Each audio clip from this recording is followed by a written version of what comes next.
Good morning to all of you. जब हम लोगों ने रेसिड्यू निकालने के सारे मेथड्स देख चुके हैं, अब आज हम लोग जो अपना नया टॉपिक स्टार्ट कर रहे हैं वो है application of residue theorem to evaluate real integrals. इसमें आज हम लोग जो फर्स्ट टाइप पढ़ेंगे वो है कोई भी इंटीग्रल आपका 0 to 2 pi F of cos theta sine theta d theta type का होगा यहाँ पर, और जहाँ पर ये जो फंक्शन f है वो cos थीटा साइन थीटा को होगा।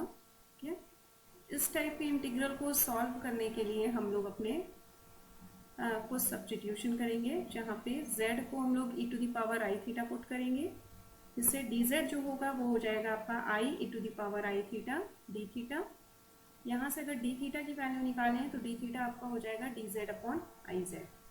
अब हम सब ये जानते हैं कि cos थीटा को हम लोग e to the power i theta plus e to the power minus i theta upon 2 लिख सकते हैं। तो e to the power i theta को चूंकि हमने z सपोज किया है तो cos थीटा यहाँ से हमारा रिड्यूस हो जाएगा 1/2 z प्लस 1/z के फॉर्म में। इसी तरीके से साइन थीटा हमारा होता है e to the power i theta minus e to the power minus i theta upon 2i। तो by this substitution the sine theta is 1/2i z minus z inverse. अब चूंकि थीटा हमारा वो 0 से 2 पाई very कर रहा है, इसका मतलब z हमारा एक यूनिट सर्किल के अलोंग एंटी क्लॉकवाइज डायरेक्शन में मूव करेगा। यहाँ एंटी क्लॉकवाइज डायरेक्शन क्यों ले रहे हैं, क्योंकि हमने आपको पहले ही बताया कि कॉम्प्लेक्स में हम लोग एंटी क्लॉकवाइज डायरेक्शन में अगर लेते हैं उसको प्लस से डिनोट करते हैं, और अगर क्लॉकवाइज लेते हैं तो साइन आपका निगेटिव होता है। तो जो भी integral 0 to 2 pi F of cos theta sine theta d theta type का होगा वो आपका रिड्यूस हो जाएगा इस यूनिट सर्किल सी के along F of cos theta की वैल्यू जो भी आपने निकाला half Z plus z inverse, and sign theta is Z minus Z inverse upon 2i, and D theta is D z upon i Z. ठीक है, तो अब इसी पर बेस एग्जाम्पल करते हैं। पहला एग्जाम्पल आपका using contour integration evaluate 0 to 2 pi d theta upon a plus b cos theta, जहाँ पर आपको गिवन है a is greater than mod b, और इसकी हेल्प से आपको फिर इवेल्युएट करना होगा 0 to 2 pi d theta upon √2 minus cos theta. तो इसको सॉल्व करने के लिए चूंकि हमने आपको अभी बताया कि इस टाइप के कोई भी इंटीग्रल को सॉल्व करना, अगर कोई फंक्शन कॉस थीटा और साइन थीटा के फॉर्म में है तो इस टाइप के इंटीग्रल को सॉल्व करने के लिए हम लोग z is equal to e to the power i theta ही लेते हैं, और इस इंटीग्रल को हम लोग यूनिट सर्किल के अलोंग ही फाइंड आउट करेंगे। यहाँ पे यूनिट सर्किल के अलोंग फाइंड आउट करने का मतलब ये है कि यहाँ पर एक ऐसा सर्कल हम ले रहे हैं जिसका सेंटर 0 है और रेडियस आपकी 1 है। z आपका e to the power i theta है, तो dz आपका हो जाएगा i z डी थीटा। यहाँ से d थीटा आपको मिल जाएगा dz upon i z। Cos theta जैसा अभी हमने पहले ही बताया कि कॉस थीटा को हम लोग लेंगे z plus z inverse by 2। तो इन सारे सब्स्टिट्यूशंस के बाद ये जो इंटीग्रल आपको निकालना है वो आपका रिड्यूस हो जाएगा इस फॉर्म में, integral over c 1 upon a plus b by 2 z plus z inverse d z upon i z. इसको जब सॉल्व करेंगे तो इंटीग्रल आपके इस फॉर्म में आएगा। अब डिनोमिनेटर वाले पार्ट में से अगर b को हम कॉमन कर लें तो आपको मिलेगा z square plus 2a by b z plus 1। चूंकि 2 अपॉन आई बी आपका कांस्टेंट है तो इंटीग्रल के बाहर आ जाएगा, और ये इंटीग्रल हो जाएगा integral over c d z upon z square plus 2a by b z plus 1। अब इसका जो डिनोमिनेटर वाला पार्ट है ये देखिए, z में एक क्वाड्रेटिक इक्वेशन है, तो क्वाड्रेटिक इक्वेशन होने के कारण इसके z2 रूट्स एग्जिस्ट करेंगे। तो वो दोनों रूट्स अगर हम अल्फा और बीटा ले लें तो बाई श्रीधराचार्य फॉर्मूला अल्फा और बीटा की वैल्यू आ जाएगी, alpha is minus a by b plus square root of a square minus b square upon b, and beta is minus a by b minus square root of a square minus b square upon b. ये जो equation है quadratic equation, और इसके दो roots अगर alpha और beta हो गए तो इस इक्वेशन को हम लोग इस फॉर्म में लिख सकते हैं z minus alpha z minus beta. अब ये जो फंक्शन आपका यहाँ पे है 1 upon Z minus alpha Z minus beta, इसका जो पोल होगा, पोल कौन सा पॉइंट होता है, पोल वही पॉइंट होता है जहाँ पर फंक्शन हमारा एनालिटिक नहीं होता है। ठीक है, तो फंक्शन यहाँ पर हमारा एनालिटिक कहाँ पर नहीं होगा, जहाँ पर डिनोमिनेटर हमारा 0 होगा, यानी कि z minus alpha z minus beta 0 के इक्वल होगा। तो यहाँ से हमें z is equal to alpha beta मिल जाएगा। ठीक है, अब चूंकि क्वेश्चन में हमको सॉरी यहाँ पर देखिए अल्फा और बीटा दोनों की पावर 1 है, तो इसलिए ये आपके सिंपल पोल कहलाएंगे। ठीक है ना, अल्फा बीटा दोनों की और दोनों का ऑर्डर जो है यहाँ पर 1 है, तो ये सिंपल पोल होगा।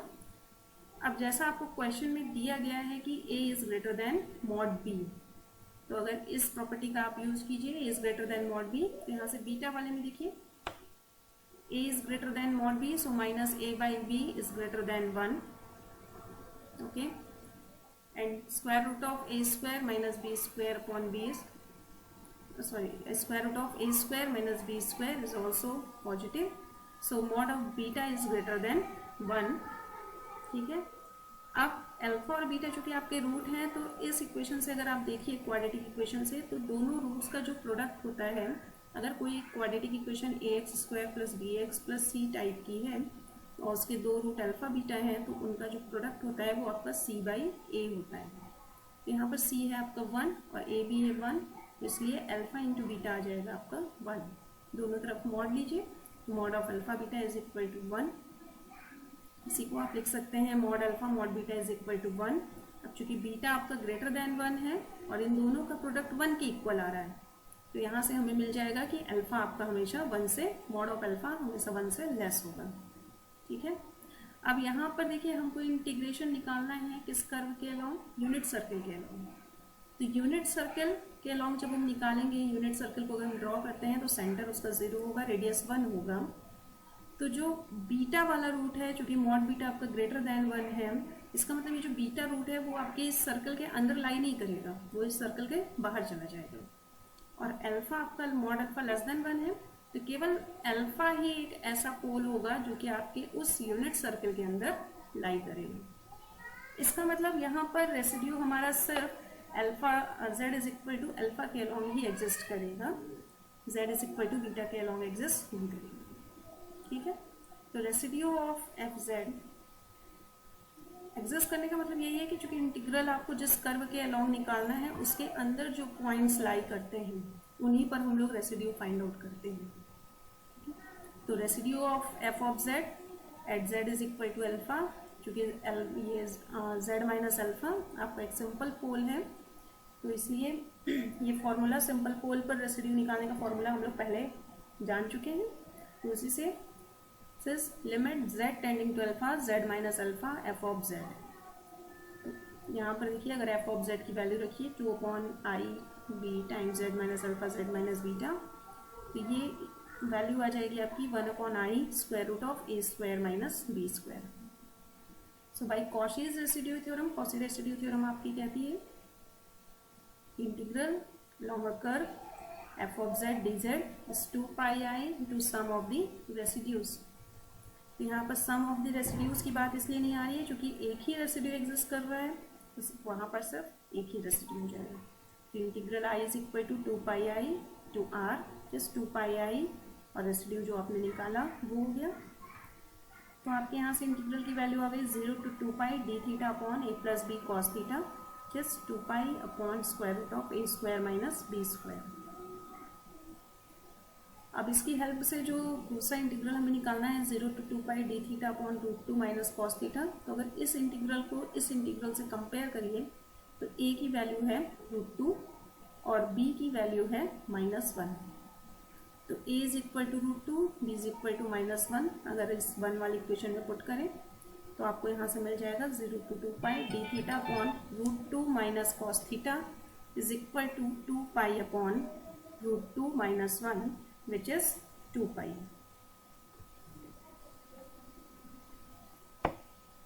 Now the next example is evaluate 0 to 2π cos 3 theta upon 5 plus 4 cos theta d theta। ठीक है, अब जैसा कि आप सब जानते हैं कि अगर e to the power i theta को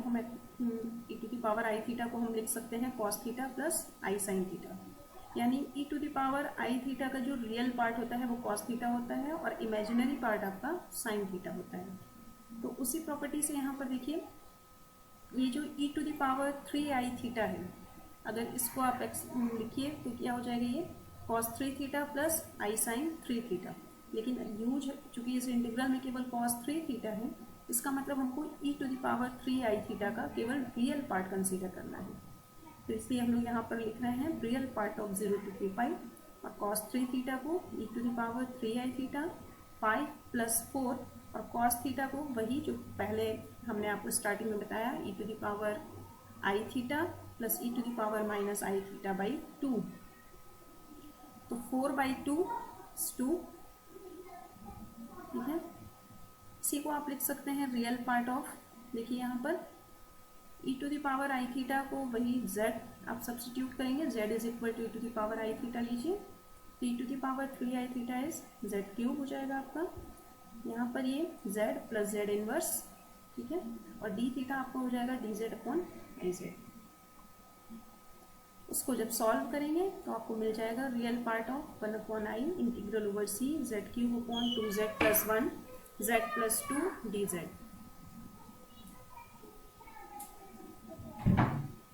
यहाँ पर जो फंक्शन आपको गिवन है z³/2z + 1 z + 2, इसकी सिंगुलैरिटी का मतलब क्या है कि जिस सिंगुलैरिटी वो पॉइंट होती है जिस पर आपका फंक्शन एनालिटिक नहीं होता है।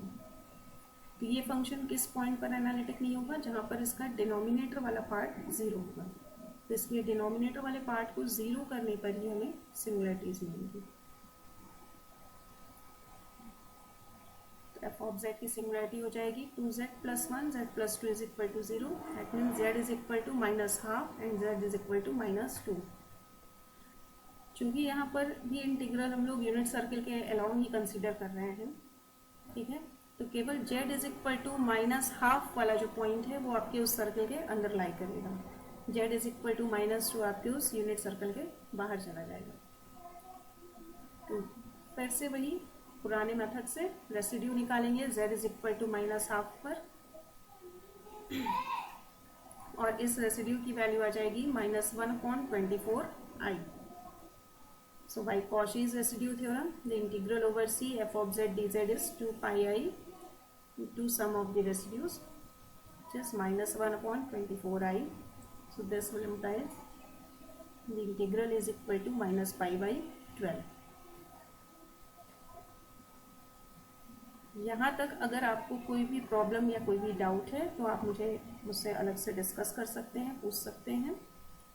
Thank you.